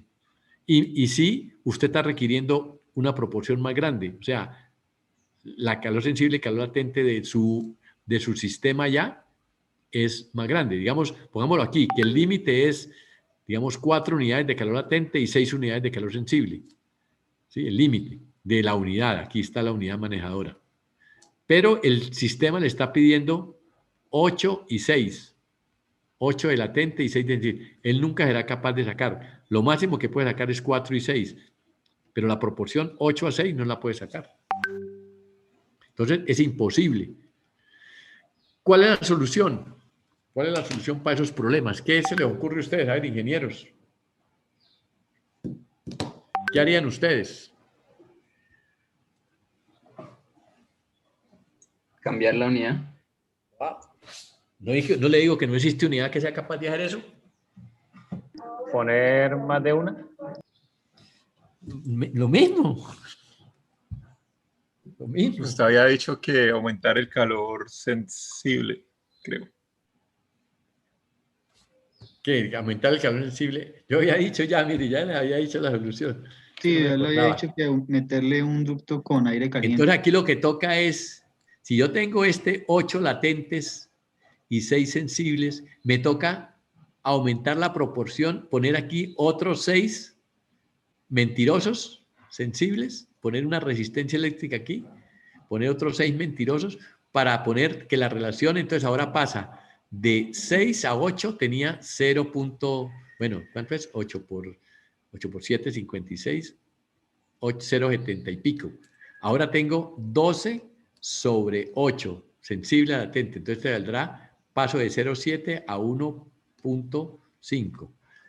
Entonces, para poder aumentar la proporción de calor sensible aquí necesaria para hacer, tengo que aumentar el calor sensible, los requerimientos, para que haya una unidad que sea capaz, pero entonces ya el calor total será 12 más 8, 20 y no será 6 más 8, 14, ¿no? El calor total, 6 sensibles y 8 latentes. Ahora tendré 12 y 8, serán 20. Aquí tengo apenas 14, entonces tendré que poner una unidad más grande que saque 20, de los cuales, de los 20, se correspondan a lo que tiene el salón, pero me toca sacar también los mentirosos. Y cuando tenga esa proporción, entonces ahí sí habrá una temperatura de superficie que es capaz de hacer eso. La temperatura de superficie que es capaz de hacer eso. Eso es lo que hacen. O sea, en la práctica, lo que hacen no lo hace nadie. Los mercachifes del aire acondicionado ponen lo que sea y no les importa. Y el cliente tampoco va a decir, para solucionar eso, le toca comprar una unidad, si compramos una unidad de 14, es una unidad, digamos, de 14.000 BTUs por hora, una unidad de 1 tonelada y piquito. Compre una unidad de 1 tonelada, entonces esa le vale 1 millón de pesos. Pero le dicen, no, para solucionar eso ahora tiene que comprar una unidad de 2 toneladas. ¿Sí? Entonces ya le vale 2 millones. Entonces dicen, no, ni el cliente quiere, ni el otro tampoco quiere, pero el ambiente es el que paga. O sea, hay solución, pero ninguno lo quiere, ni el cliente ni el que la monta. ¿Sí? Porque al cliente le toca, le dicen, hay 2. Y tampoco el que es el que es de ambientalista dice, 2 toneladas estamos consumiendo más energía, tampoco lo quiere. Pero la solución real es esa, ¿sí? La solución real es esa. ¿Sí? Que nadie la quiera es otra cosa. Y si el cliente si el vendedor le dice, pongámosla de 1 tonelada aquí, pongámosla. Pues sí, la ponen, ahí enfriará un poco, pero allá en la humedad de ese salón será mortal. Será mortal. Porque no es capaz de sacar el calor latente. No es capaz. No hay suficiente condensación en los tubos que saque eso. ¿Sí? Bueno, con esto, pues, creo haber ahí se puede jugar con todas las variables, que si entra aire más húmedo, que si entra aire menos húmedo, qué pasa, ¿sí? Todo eso. Eso ya es, pero con esto, lo que es el procedimiento analítico que nos puede llevar a analizar todos los problemas está dado. Simplemente tenemos que cambiar los parámetros y decir, bueno, ahora cómo se comporta, y entonces yo podría, a punta de tanteo, con ese programita, yo podría diseñar una unidad, ¿sí? Perfecta, que se acomodara perfectamente a mis requerimientos. Ya sea que me toque, de todos modos, que me toque ponerme a poner más calor sensible, si la carga es mucho. Pero de todos modos habrá solución, siempre habrá una solución, que sea una solución más grande. Si no necesito... Si la proporción es una proporción, ¿sí? Una proporción que es alta de calor sensible a calor latente desde el principio, pues no habrá problema. Si desde el principio la carga latente, sensible del local es alta con respecto a la latente, pues no hay problema desde el principio. Pero si por alguna razón la carga latente se incrementa, entonces ya empiezo yo a penar. Entonces me tocará hacer esta solución. Pero de todos modos, solución hay, solución siempre habrá. Para eso estamos los ingenieros, para resolver todo, ¿sí? Y hacer las cosas como deben ser, para el cumplimiento de las especificaciones. Pero muchas veces esas soluciones son costosas, ¿sí? Por ejemplo, aquí en este caso son soluciones costosas. Meter más calor ahí mentiroso. ¿Ah? No. Entonces, no les gusta mucho a la gente, no les gusta. A los clientes no les gusta eso.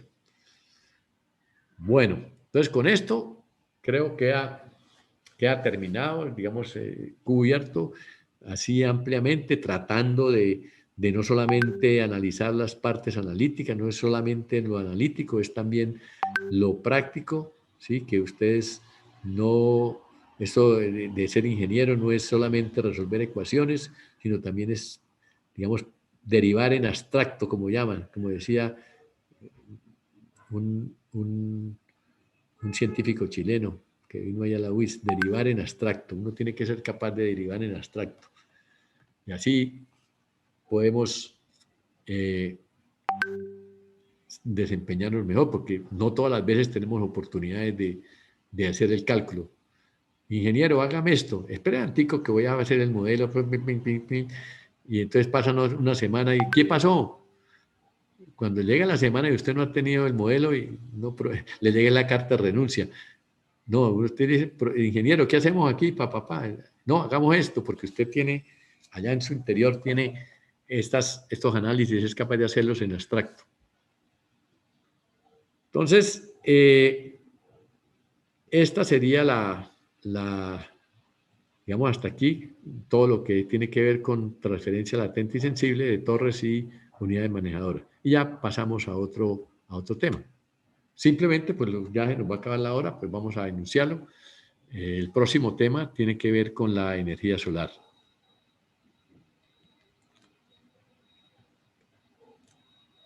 Aunque la energía solar más utilizada ahorita es la fotovoltaica, también es térmica y tiene que ver con... pero de todos modos, la energía, la palabra energía, pues tiene que ver con lo térmico. Entonces, aunque sea una energía convertida en electricidad, tiene que ver con lo térmico y por eso la vemos. En la parte térmica también tenemos que pues, aprender a mirar todo lo que son los colectores solares que se utilizan para calentar agua, para calentar un fluido, ¿sí? Ya sea utilizarlo para bañarse uno, utilizarlo para una planta térmica que se puede. Lo térmico que es el almacenamiento de esa energía solar, almacenarla en, si usted tiene una olla con agua y la pone al sol, ¿sí? Pues esa energía solar aquí se va a hacer que estas moléculas se calienten más, se muevan más rápido, entonces aumentan su temperatura. Eso es almacenar energía. Almacenar energía del sol, almacenarla en agua cuyas moléculas al absorber la energía solar se calientan más, energía interna. O si usted pone unos semiconductores NP, semiconductores negativos, positivos, esos semiconductores tienen unos electrones que se mueven, ¿sí? Que se mueven de una capa, de una zona a la otra y no solamente hace falta que le peguen una empujadita. Entonces, cuando le pegan esa empujadita, los electrones se desbocan y empiezan a circular. Y entonces usted puede utilizar eso para prender un bombillo, o para prender un motor, o para prender lo que sea. Entonces eso se llama fotovoltaica. Entonces, simplemente convertimos la energía solar, la convertimos en energía útil. Esa energía útil puede ser energía eléctrica o energía térmica. ¿Listo? Pero en esto de la energía solar, pues ustedes saben que ha habido muchas demoras. O sea, ¿por qué el ser humano, si desde hace siglos conocemos la energía solar y es la que nos ha dado la vida, por qué hasta ahora es que estamos nosotros, ¿sí? Estamos hasta ahora en el siglo XXI, estamos hasta ahora diciendo, oiga, ¿por qué no le hacemos por este lado? ¿Por qué no le hacemos por este lado? Porque, pues, ha habido formas de energía más fácil de usar y que han desarrollado imperios, ¿sí? El imperio del petróleo, que han frenado ese desarrollo, ¿sí? Los vendedores de carros de combustión interna, los del petróleo, los que sacan petróleo de todas partes, nunca son superpoderosos, nunca han querido que esto se desarrolle. Hasta ahora estamos en esa transición, porque ya se dieron cuenta, no solamente por los aspectos ambientales, sino porque ya también se está acabando el petróleo, entonces les toca cambiar ellos están pensando también que les toca cambiar de actividad. Entonces están preparando y pues ya la General Motors dijo que en el año 30, el 2030, ya no más carros de combustión, puros carros eléctricos. Ya esto, la Exxon, usted ven que la Exxon, la Shell, todas las grandes corporaciones de petroleros están metiéndole plata a todo lo que es fotovoltaica y eólica. Entonces, ellos van para donde está el negocio y se están preparando para eso, pero de todo modo esto es mejor que lo que teníamos hasta ahora, que era el petróleo, ¿sí? Mucho mejor. Que, pues, por lo menos tengamos una utilización de una energía que es menos contaminante que la anterior. No quiere decir que no sea contaminante, muchos van a decir que no es contaminante. No, sí, tiene contaminación, pero es mucho menor que la otra.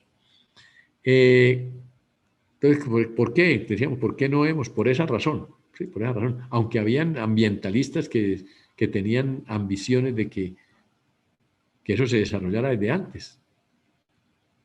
Y esos eran, digamos, pasados también, pasados de revoluciones. Entonces decían que sí, una perspectiva de que el sol era lo máximo. ¿Sí? Tampoco, el sol sí sirve, pero no va a ser tan capaz de darnos, ¿sí?, la energía que nosotros consumimos. O sea, el ser humano es una cosa monstruosa para consumir energía. Entonces, la cantidad de energía que nosotros consumimos creo que es por el orden por allá de 500 por 10 a la 18, que eso es mucha cosa grande. Una día de hecho que se llaman exayules, al año. Sí, o sea, uno consumimos toda esta cantidad de energía, 10 a la 18. Producir y obtener esa energía del sol es bastante difícil que la podamos lograr puramente. Pero algo avanzamos, ¿sí? Algo nosotros podemos, digamos, robarle al sol para poder cubrir esto. Y lo otro sería que pues, el ser humano empezara a ahorrar, ¿sí? En vez de andar ustedes que son en vez de andar en carro, andar en cicla. Así, dicen en cicla, pero sudo, ¿no? Pues que ahora hay ciclas eléctricas. Entonces ahí es un poquito más eficiente eso. Entonces hay que comprar ciclas eléctricas. No, que aquí no se puede comprar porque ciclas eléctricas, se le montan una cicla eléctrica y a media cuadra se la roban. Lo bajan de ahí, le ponen un cuchillo y ya, queda listo. Porque eso sí vale platica, una cicla eléctrica frente a una cicla de las. Pero de todos modos pasará el tiempo y entonces las cargas se balancearán y podremos que todo el mundo por lo menos monten en cicla en vez de estar montando en motos y estar montando ciclas eléctricas en vez de estar montando en motos y estar montando en carros. Y nos podemos transportar fácil. Y también les digo, para terminar, pues, digamos, ¿por qué ahorrar? ¿Y qué es ahorrar? Pues que yo veo que hay gente que se lavan los dientes con un cepillo eléctrico, imagínense, gastando pilas y esto para un cepillo eléctrico. Y hay gente que corta el pan, ¿sí?, en rodajas, dice que lo corta con un cuchillo eléctrico, imagínense. Dice que para cortar pan. ¿Eso qué es? Eso no tiene ni sentido. Entonces, todas esas cosas hay que eliminarlas.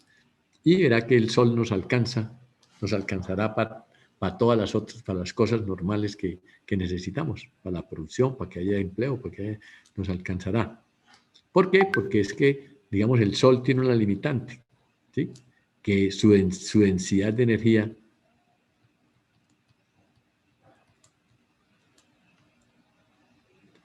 es baja.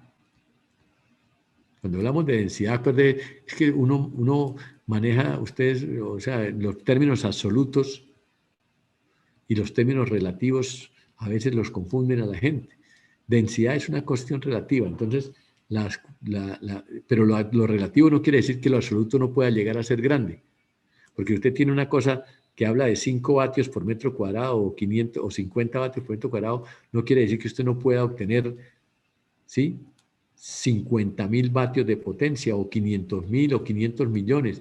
Simplemente, si usted multiplica por área, entre más área ponga, pues puede obtener lo que quiera. Entonces, lo relativo puede ser malo, pero lo absoluto puede lograrse a partir de otra variable, que es el área. Entonces, poner áreas de colectores es una solución, porque sí podemos poner área. Ustedes ven que este año Colombia pues está montando muchas, lo que llaman, ¿cómo se llaman? En inglés, FAR, de colección solar. Bueno, se nos acabó el tiempo. En la próxima clase empezaremos a hablar de este tema más. Bueno, que tengan un fin de semana. Nos vemos. Gracias, profe. Chao, Hasta luego, que estés bien. profe. Chao.